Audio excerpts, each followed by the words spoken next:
Hello, everyone. We may not be going super long today because, as I'm sure most of you know, I am a practicing attorney, and today I had the fun adventure of learning that the copy shop formerly known as Kinko's, I think it's FedEx office now, does not stay open for its posted hours due to some of our economic joys. So I have a law court brief due tomorrow. For those of you who aren't familiar, that is, the law court is sort of like the state equivalent of the Supreme Court. And they have no sense of humor about things being late. So though I have all my documents printed up, I have to figure out how to get them bound with this thing. So it's going to be a joyous and unexpected adventure. I just got back from driving around. I came back for you all so that I would be on time, and I'm going to go run back out. So for those of you who are new to this, the way that the town halls work is you kind of get me how I am. So today I wasn't in court. I'll be in court tomorrow, so I'll be a lot more dolled up tomorrow. Today I was just working at the house, and it's a little chilly because I'm sort of cheap and I keep my heat low.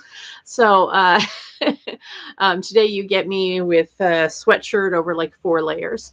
The topics that have come up the most lately is usually what I start with. And then we go from that to, if you have any questions, drop them in the chat. So it's very much like being at an in-person town hall, to have town halls where everybody can get to them. And we're getting so close to the election that I try hard to be accessible. So instead of passing around a microphone or passing in note cards, the way that you pass me a question or a topic or something you want to discuss or a concern is to drop it in the chat. So usually I start off talking about topics that have been coming up a lot, and I just move through questions as they come in. I try to have as much time available for you all as you have questions. Sometimes it's 20 minutes, sometimes it's an hour and a half. It just really depends on who shows up and how many folks are around. Sometimes the dog jumps in, Drama Cat's eyeing the feed. She likes to try and get attention from you all too. So the animals here are sweet, but slightly needy. Anywho, so probably the 2 biggest things that have been coming up lately, though they're not super related. So probably the thing that has been coming up the most lately is fisheries. We've got a lot going on with our lobster fishery right now, but it's more than the lobster fishery. And we talked about this a little bit on Saturday. But not everybody can make it up Saturday at 8 a.m. I kind of struggle some Saturdays at 8 a.m. myself. So the lobster fisheries, but fisheries generally, I think, is something that we should talk about. So the waters off the coast of Maine are warming, and they're warming faster than anywhere in the world, basically. They're some of the fastest warming waters on the planet. And adding to that, we have a controversy with right whales, which are endangered, and it has become very popular for politicians to get super excited. Hi, Dan. Pleasure to talk to you. We've got people coming in and out, so feel free to drop messages or questions. So our lobster fishery has right now, there's short and long-term complications, but they're related to each other. So there has been a group called Seafood Watch that has said, please don't eat lobster. It's not a particularly safe or well harvested food product, and they're specifically citing the right whales. There's some questions on the scientific data as to whether or not that applies to Maine lobster, or if it's just lobstering generally, and Maine is sort of not in that. And here's the thing that bothers me. It seems like in looking at all of the information, so Dan asked if I'm taking questions on all topic or just lobster fishery and immigration. Dan, I am taking questions on just about everything. I haven't had anybody ask an inappropriate question yet, although, that's not a dare. So you can ask questions on just about anything. I usually start off with a topic just to give people time to type in questions. In fact, if you guys don't want to talk about lobsters or immigration, that's fine. I'll talk about almost anything. But for anybody who is specifically checked in for lobsters, my concern is that our entire federal delegation, both of our gubernatorial candidates, everybody is very excited to scream about how awful all this stuff with the lobsters is, but nobody seems to be working on the disconnect, and it feels very inauthentic, and it feels like they're doing a lot of strong worded memos, but there isn't anybody who's seemingly working together to try and get the scientific community and the lobstermen resolving the issue. There's some objective data that's missing that should be able to be collected.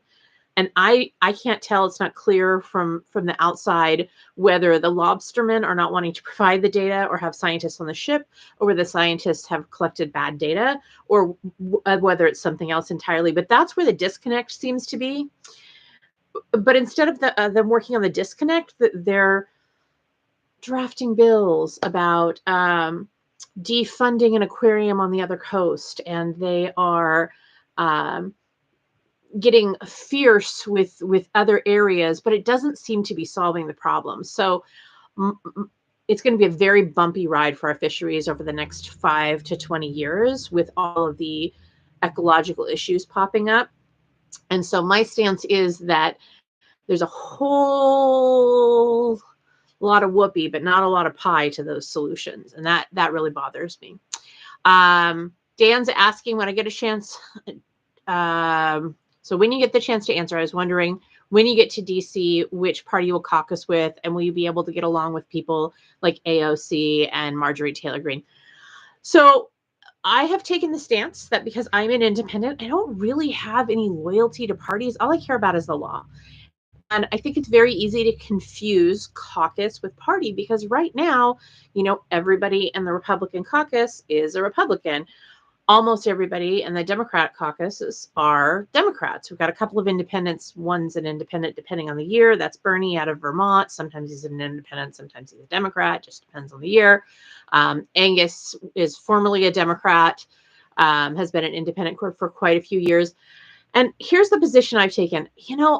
I'm 435 members of the House.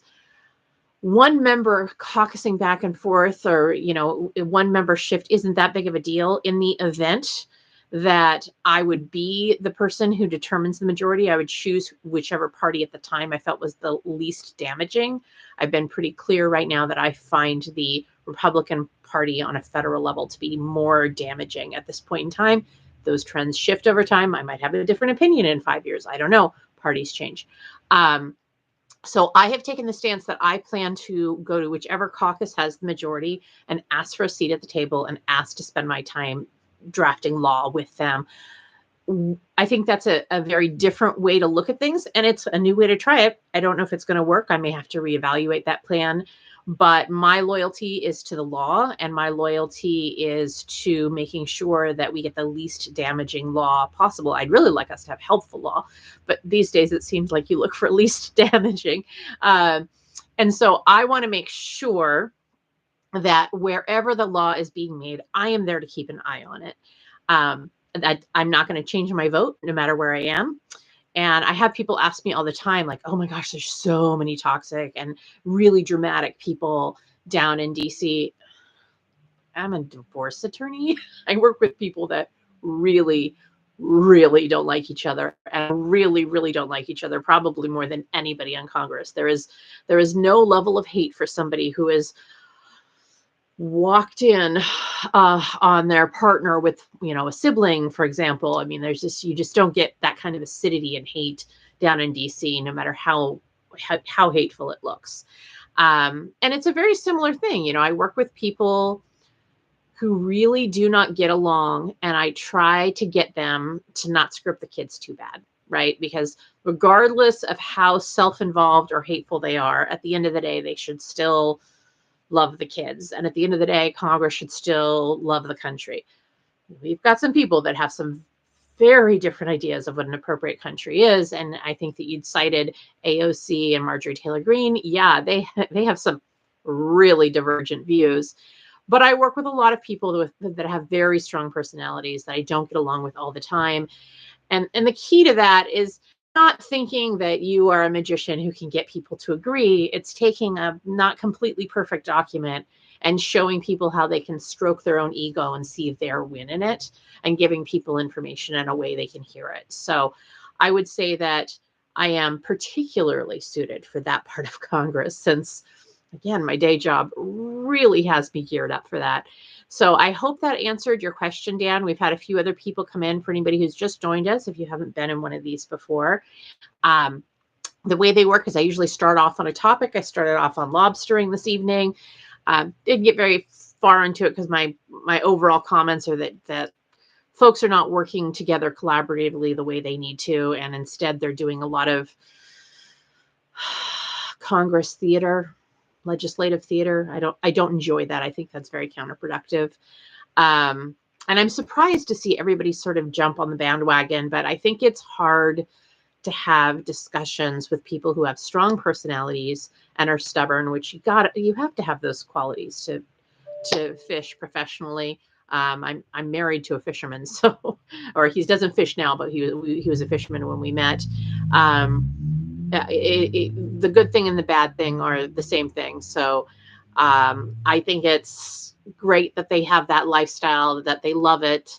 I also think we have a lot of hard changes coming in the next 5 to 20 years. And I would hope that people in our fishing industries would respect working with somebody who both appreciates how much they love their lifestyle and also wants to find graceful ways to help them adapt to change. So that's where we started out. I'm also happy to talk about immigration. I'm happy to talk about, honestly, almost anything. If you have questions, comments, concerns, just drop them in the chat and we'll shift topics. This is really about you, not about me. I know how I feel about just about everything. So you might have questions, though. Dan says, I love your approach. My final question is that your message to our youth that dream to be in our nation's government one day. Right now we have a really screwed up government. And the only way that we change it and get something different is by making different choices. So I've taken a lot of risks in my campaign. I don't know that they're all perfect or the exact right risks. So, for example, I think lawn signs are horrible for the planet and not recyclable and expensive and also kind of annoying to go pick up. So I've chosen to do window signs instead of lawn signs. There's trade-offs with every choice that you make, but I don't think that you have to do it by the mold that's there, because I don't think that's true. Dollar for dollar, instead of fundraising, I've chosen to do Maine raising for the most part. And I've said, take the same amount you would give me, instead go invest in the community, shop at a small business, donate to a charity, help a teacher, fund a project. And while you're doing it, say Tiffany Bond is running to be a rep and she wanted me to invest in the community instead of giving her cash. Same amount of money. I think those dollars go a lot further in the community. I just need a lot more people to do it. So, 5 or 10 people do it, it's a ranked race vote. I lose. If 10,000, 50,000 people do it, I think I win. And I think we've just instantly changed politics in one race. And those are two ideas that I've come up with. They might not be ideas that work for people who are younger and coming up. They might take something like that and run with it. They might do something different entirely, but don't be afraid to change how you do things, because otherwise we're always going to be stuck like this. And I've been challenging the media a lot lately to really evaluate how they cover candidates. I have a bunch of people that are like, oh, you're such a long shot. No, I'm not a long shot. I'm only a long shot because the media calls me a long shot. If the media postured me as Tiffany Bond, formidable independent who is reasonable and competent and talking sense, suddenly I would not be a long shot. It would take very little effort from the media to make me not a long shot. So we need to put pressure on our systems and change where good folks get caught up. I think one of the things that I found most frustrating about the process is, I first ran in 2018 and I assumed, I have 4 degrees. I'm a practicing attorney. I'm a professional. I own a business. I've been a city official before. I have a long history in boards and backgrounds and commissions. I've been on everything from, salmon task force to coordinating 4th of July events. I've been all over the place with cities. I've been on board of directors for Chamber of Commerce. I was a homeowners association president. I've been in all the organizations. I started getting really involved in organizations in high school. So, even if you want to go back to being like a rainbow girl or on the dance team, I was always in a lot of organizations. And so, as I've looked at these approaches, I thought, well, I've got a lot of history. I'm doing things that are interesting. I should get coverage. And I didn't expect to get commercials because I wasn't going to pay for them, but I expected to get the same unpaid coverage. I thought that we had kind of an equitable distribution. And boy, did I just slam into a brick wall and discover that that's not true. And so as a candidate, that was kind of frustrating and sad, but I'll get over it. I'll just go out and to our 25 acres and, scream at my birches. But as a voter, that made me just heartbroken. I mean, how many people have we not heard about who are running for office that are good and kind and qualified and competent that gave up because the system treated them like crap? And that's one of the things that has really bothered me. And we do need to be pushing back on our media. I do need to say, hey, I want to know about candidates. In fact, tell me about the wonky ones. Tell me about the ones that are a little out there. Let's try and be more like other countries where we include everybody, even if their ideas are not conventional in a way that's entertaining. Let's include everybody and make sure that regular people aren't excluded, because right now, the way our elections work, regular people are excluded, and that is a problem. So Dan said, thank you for answering my questions. I'll be donating to your campaign tomorrow. I'm reaching out to some folks I know in the 2nd District. He lives in Maine's 1st Congressional District. Dan, can you do me a favor? Please don't give me money. Can you take the same amount of money and go shop at some small businesses in CD2? They need it. Go buy some Christmas presents early. You get stuff. You don't get a tax write-off from a campaign contribution, but you'll get stuff. If you don't want to buy stuff, you don't want to buy Christmas presents, call up a couple of local towns and contribute a few dollars to their heating oil funds. People are going to have to choose between heat and food this winter, and it's going to be awful. It's going to be an awful winter for folks. Our first winter in Maine was in 2010, and heating prices were very similar to where they are now. And I had to pick between food and heat. It was awful. And I was pregnant at the time, so that was really not fun. I don't want anyone to have to go through that. And I really think that we spend so much money in politics being wasteful. Just help people. It's better for our communities. And, if you're feeling up to it, tell 5 or 10 friends too. I'd love it. If you want to help the campaign, do tell friends. We have folks writing out postcards now.